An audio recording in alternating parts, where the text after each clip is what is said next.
अस्सलाम वालेकुम नाज़रीन, आज का सच के साथ मैं हूं वसीम अब्बासी। आज मैं आपको दो खबरें दूंगा, दोनों बड़ी अहम हैं और इनसाइड हैं। एक तो ये कि 2 माह बाद डॉलर का रेट क्या होगा, इस्लामाबाद के एक आला अफसर को ये क्या टारगेट मिला है कि कितना रेट लाना है, और उसके अलावा मैं आपको बताऊंगा कि ईरान के साथ पाकिस्तान ने रब्ता किया है स्मगलिंग के मामले में और क्या पैगाम दिया गया है, और ईरान से किन किन चीज़ों पर बातचीत हो रही है पाकिस्तान की इस वक्त, ये बताऊँगा आपको। और उसके अलावा ये बताऊँगा कि डॉलर की कीमत कम करने के लिए एक बड़ी गलती जो एफआईए और दीगर एजेंसियों से हुई, उसके बारे में भी आपको बताऊंगा। तो सबसे पहले नाज़रीन शुरू करते हैं कि डॉलर की कीमत पाकिस्तान में अगले 2 माह में क्या होने जा रही है। नवंबर के एंड तक पाकिस्तान में डॉलर की कीमत क्या होगी, इस हवाले से मैं माहिरीन की राय भी आपको बताऊंगा, और इसके हवाले से मैं ये भी बताऊंगा कि इदारों का टारगेट क्या है। तो नाज़रीन, जैसे कि आपको पता है, आज से चंद हफ्ते कबल ये ऑपरेशन लॉन्च हुआ था, जब कराची में और लाहौर में आर्मी चीफ की बिजनेसमैनों से मीटिंग हुई और डॉलर की कीमतें बढ़ते बढ़ते 335 तक ओपन मार्केट में पहुंच गई। इंटर बैंक में 308 रुपये तक डॉलर बिकना शुरू हुआ और पता चला कि पता नहीं डॉलर किधर तक पहुंचेगा, 400 तक पहुंचेगा। तो तशवीश की लहर दौड़ी, ये मीटिंग हुई। उसके बाद फिर डॉलर के हवाले से मैयर सामने आए, हमने देखा कि इदारे हरकत में आए। कराची में, पेशावर में, हर तरफ स्मगलिंग पे क्रैकडाउन हुआ।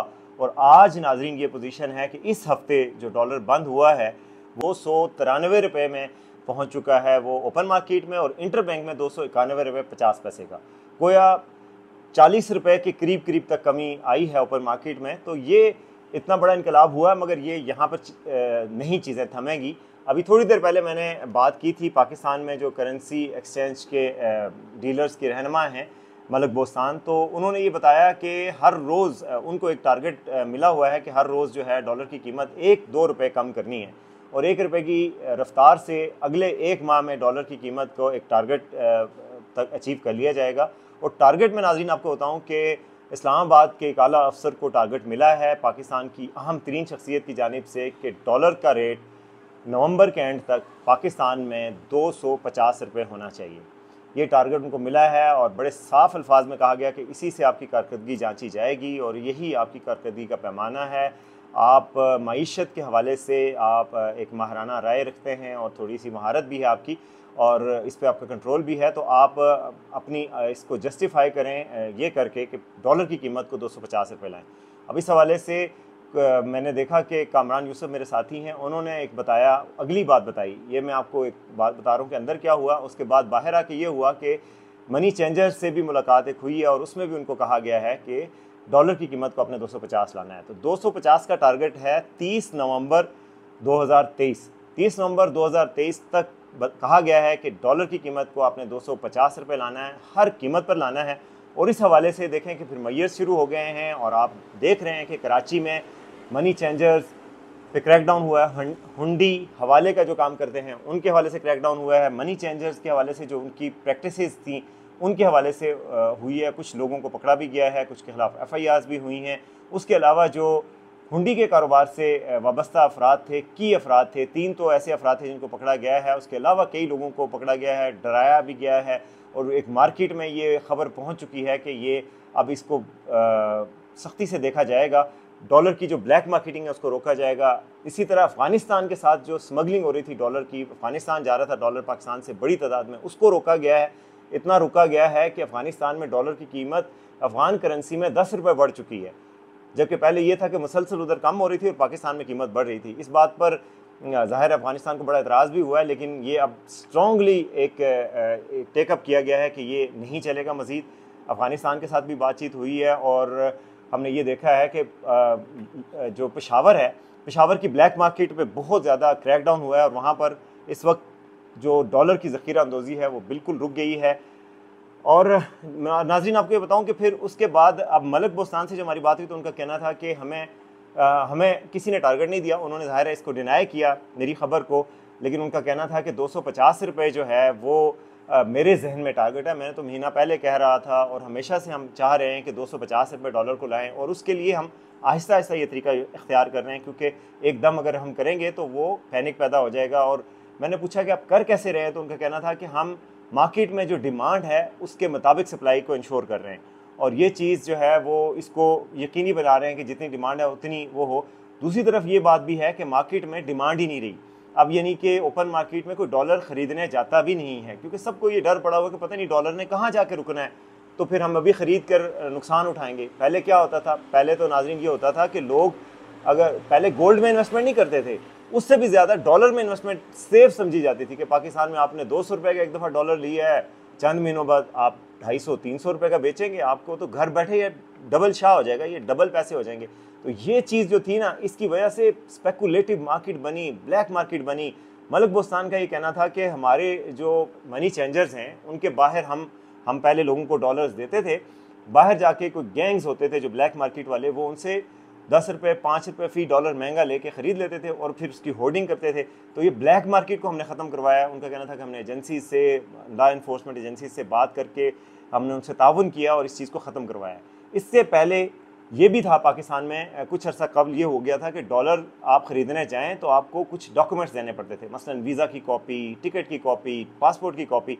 1000 तक डॉलर लेने के लिए आपको ये करना पड़ता था। ये इसलिए किया गया कि ब्लैक मार्केट को डिस्करेज किया जाए। लेकिन अब ये सिचुएशन है कि जो करेंसी डीलर हैं, आप अगर उनसे 10,000 तक डॉलर लेते हैं तो अपना आईडी कार्ड दिखाएं और बैंक ट्रांजैक्शन करवाएं उनको, तो फिर आपको 10,000 डॉलर तक मिल सकते हैं। लेकिन उससे ज़्यादा अगर आप 20,000 डॉलर लेने जाएंगे, 30,000 डॉलर लेने जाएंगे तो वो नहीं देंगे। ये एक मैयर लिया गया है। इसी हवाले से जब हमने माहिरीन से बात की तो माहिरीन का कहना था, मेरी महताब हादर साहब से बात हुई, खुरम शहजाद से बात हुई, तो माहिरीन का ये कहना था कि ये मैयर इतना सस्टेनेबल इसलिए नहीं हो सकता, और ये जो टारगेट बेशक दिया गया है 250 रुपये का, मगर ये इसलिए सस्टेनेबल इतना नहीं हो सकता कि इनफ्लो बहुत कम है डॉलर का पाकिस्तान में, यानी डॉलर आ नहीं रहे। यानी ये पाकिस्तान में ना तो एक्सपोर्ट के ज़रिए बहुत आ रहे हैं और जो रेमिटेंसेज हमारी आती हैं वो तो हैं ही हैं, लेकिन डॉलर का जो इनफ्लो था, जो इमदाद हमें आनी थी या फिर जो हमें डेवलपमेंट ग्रांट मिलनी थी या जो कोई चीज़ें हमें मिलनी थी, 20 अरब डॉलर का टारगेट था, वो भी पूरा नहीं हुआ। तो ये सारे चैलेंजेस हैं। अगर ये चैलेंजेस रहेंगे तो ये डंडा चला है, जाहिर है, और डंडे के असरात सामने आ रहे हैं। इस वक्त जो ब्लैक मार्केट करने वाले हैं, ज़ख़ीरा अंदोज़ी करने वाले हैं, वो सारे छुप गए हैं, मार्केट से गायब हो गए हैं। मगर वो मिसाल दी थी उन्होंने, दुम वाली मिसाल, वो थोड़ी सी नाशाइस्ता सी है, इसलिए मैं ज़्यादा देना नहीं चाह रहा, लेकिन वो कह रहे थे कि ये दुम सीधी कहाँ होती है, अगर जब तक डंडा रहेगा जब तक रहेगा, लेकिन ये सस्टेनेबल कैसे होगा। तो उनका कहना था कि सस्टेनेबल होने के लिए ज़रूरी है कि डॉलर का इनफ्लो आए, पाकिस्तान में डॉलर्स आएँ, चाहे इमदाद की शक्ल में आए, चाहे रेमिटेंसेस की शक्ल में आए, चाहे एक्सपोर्ट प्रोसीड्स की शक्ल में आए। तो पाकिस्तान में जब तक ये नहीं आएंगे जब तक ये मसला रहेगा। लेकिन बहरहाल मलिक बोस्तान होपफुल है कि 250 तक डॉलर को आहिस्ता आहिस्ता लेके जाया जाएगा। अब मैं आपको बताऊं कि जो गलती हुई है एजेंसी से, वो ये कि शुरू के दिनों में जब क्रैकडाउन लॉन्च किया तो लोगों को पता चला कि डॉलर की कीमत नीचे आ रही है, तो जो होल्डर थे, जो ब्लैक मार्केट करते थे, उन्होंने बड़ी तादाद में ना डॉलर लेके आए और मनी चेंजर्स को बेचना शुरू किए। जब उन्होंने बेचे, वापस बाहर निकले तो उनको एजेंसियों ने पकड़ लिया, FIA ने पकड़ लिया। उन गिरफ्तारियों के बाद अब जो बाकी लोग हैं जो डॉलर को छिपा के बैठे हुए हैं, रख के बैठे हुए हैं, अब वो लोग मार्केट में इसलिए नहीं आ रहे कि यार हमें पकड़ ना लिया जाए। अब मैंने सुना है, हमारे ज़राए के मुताबिक ये सख्ती कम कर दी गई है और किसी हद तक इसको रिलैक्स किया गया कि जो लोग आके डॉलर देना चाहते हैं उनको देने दिया जाए। अब इस नरमी का क्या असरात होंगे अभी ये देखना पड़ेगा, लेकिन ये गलती हुई थी और ये भयानक गलती थी। उनको डॉलर देने वालों को तो नहीं पकड़ना चाहिए था, लेकिन बहरहाल ये हुआ और छापों का सिलसिला भी अब थोड़ा सा कम हुआ है, मगर ये एक खौफ की फ़ज़ा ज़रूर है ज़ख़ीरा अंदोज़ों के लिए और गलत काम करने वालों के लिए कि अब जो है हमारा डाटा लिया जाएगा, हम घर तक पहुंचा जाएगा और हमें पकड़ा जाएगा। तो इसलिए अब ये काम कम हो गया है। अब देखते हैं कि डॉलर 2023 के नवंबर तक कितने तक आता है। टारगेट 250 रुपये का सेट कर लिया गया है। उस टारगेट की तरफ मलिक बोस्तान के मुताबिक इंच बाय इंच हर रोज़ बढ़ रहे हैं। 1 रुपया 2 रुपये रोज़ कम हो रहे हैं और आहिस्ता आहिस्ता ये डॉलर की कीमत नीचे आएगी। नीचे आने से अलबत्ता मैं आपको बताऊं कि एक आला ओहदेदार ने एक हमारे जानने वाले को बताया कि ये जो डॉलर की कीमत है, अगर हम चाहें तो 250 से नीचे भी ला सकते हैं, लेकिन 250 से नीचे अगर हम लाएंगे तो उससे ये होगा कि मार्केट में पैनिक भी फैलेगा, जो हमारे एक्सपोर्टर हैं उनको नुकसान होगा, उससे हमें इकॉनमी पे और तरह के मनफी असरात पड़ना शुरू हो जाएंगे। इसकी वजह से हमारा टारगेट 250 तक है। अभी जो पहला टारगेट था वो 290 के करीब लाना था, जो हमने अचीव कर लिया है, लेकिन 250 अल्टीमेट टारगेट है। अब देखते हैं कि वो किस हद तक पूरा होता है।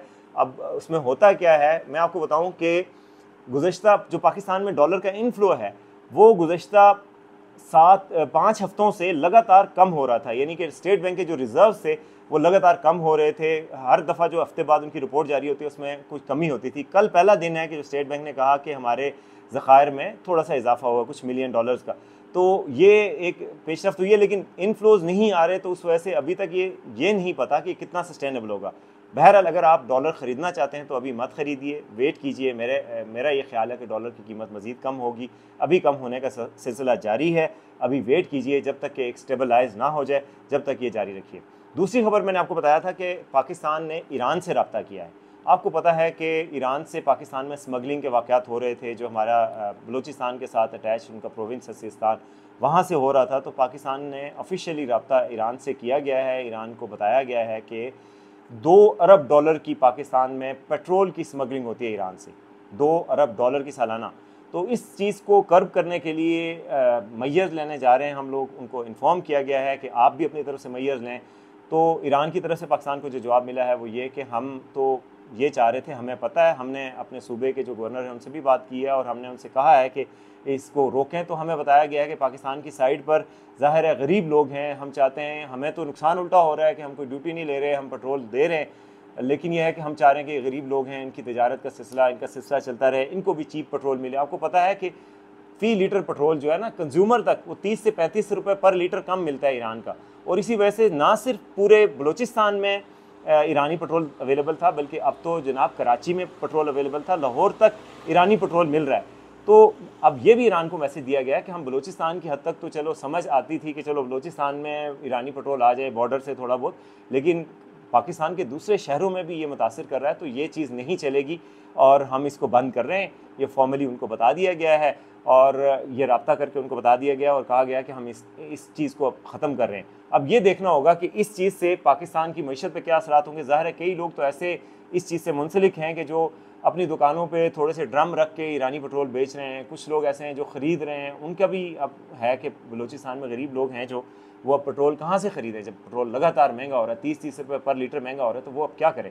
ताहम ईरान के साथ बातचीत हुई है और पाकिस्तान के, मैं नाज़रीन आपको ये भी बताऊँ कि गुज़श्ता चंद माह में ईरान के साथ ताल्लुकात बहुत बेहतर हुए हैं और ईरान की तरफ से फुल कोऑपरेशन किया जा रहा है। पाकिस्तान की तरफ से भी उनके साथ कोऑपरेशन हो रहा है, बड़ी दोस्ताना अंदाज में बातचीत होती है। जब से ईरान और सऊदी अरब का मायदा हुआ उसके बाद भी दोनों ममालिक के ताल्लुकात में बेहतरी आई है।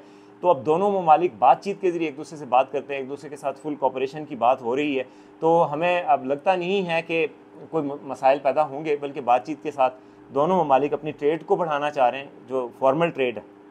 और ईरान का ये भी कहना है कि हम चाहते हैं कि पाकिस्तान के साथ तिजारत को ऐसे फ़रोग़ दें कि पाकिस्तान की मुश्किलात कम हों और इंटरनेशनल मुश्किलात भी ना हों। लेकिन ज़ाहिर है पाकिस्तान के अपने मसाइल हैं कि पाकिस्तान इंटरनेशनल पाबंदियों से भी डरता है और ईरान से, ज़ाहिर है ईरान इंटरनेशनल पाबंदियों का शिकार मुल्क है। तो अगर ईरान के साथ हम एक ट्रेड को एक हद से ज़्यादा बढ़ाते हैं, इनफॉर्मल ट्रेड को, तो फिर हमें नुकसान हो सकता है। तो अब देखते हैं कि डॉलर का रेट कितना नीचे आएगा, पेट्रोल के हवाले से क्या पेशरफ्त होगी, स्मगलिंग पे क्रैकडाउन तो अभी हो रहा है, ये कितना सस्टेनेबल होगा, टारगेट जो दिया गया इस्लामाबाद के इदारों को कि 250 तक लाना है, वो किस हद तक अचीव करते हैं, ये सब अब वक्त बताएगा। और मैं आपके साथ रहूँगा और आपको बताता रहूँगा कि